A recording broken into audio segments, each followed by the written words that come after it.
Peddapalli parliament ఎన్నికలు సమీపిస్తున్న వేళ కాంగ్రెస్ పార్టీలోకి వలసలు కొనసాగుతున్నాయి. ఇద్దరు జెడ్పీటీసీలతో పాటు బీఆర్ఎస్, బీఎస్పీ పార్టీల నుంచి పలువురు హస్తంగూటికి చేరుకుంటున్నారు.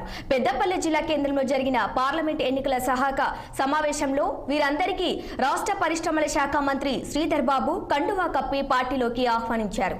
పెద్దపల్లి జెడ్పీటీసీ బండారి రామ్మూర్తి, జూలపల్లి జెడ్పీటీసీ బొద్దుల లక్ష్మణ్, పెద్దపల్లి సహకార సంఘం చైర్మన్ మాదిరెడ్డి నరసింహారెడ్డి, కాల్వ శ్రీరాంపూర్ చైర్మన్ చంద్రారెడ్డి, పెద్దపల్లి పురపాలక కౌన్సిలర్లు రమాదేవి, అష్రఫ్లతో పాటు పలువురు కాంగ్రెస్ పార్టీలో చేరారు.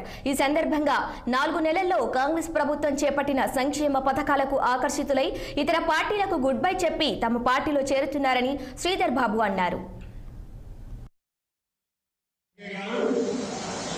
రాహుల్ గాంధీ గారు ఈరోజు మన ముందుగా చదువుకున్న వ్యక్తిని, యువకుడిని, ఉద్యోగస్తుడిని, పరిశ్రమలో కూడా ఒక పేరు గాంచిన వ్యక్తిగా మరి రూపుదిద్దుతా ఉన్న గడ్డం వంశీ గారిని మీరందరూ ఆశీర్వాదం ఇవ్వాలని కోరడానికి, వారిని మీరందరూ గెలిపించాలని కోరడానికి వేదిక పెట్టుకుని మేమందరం కూడా రావడం జరిగింది.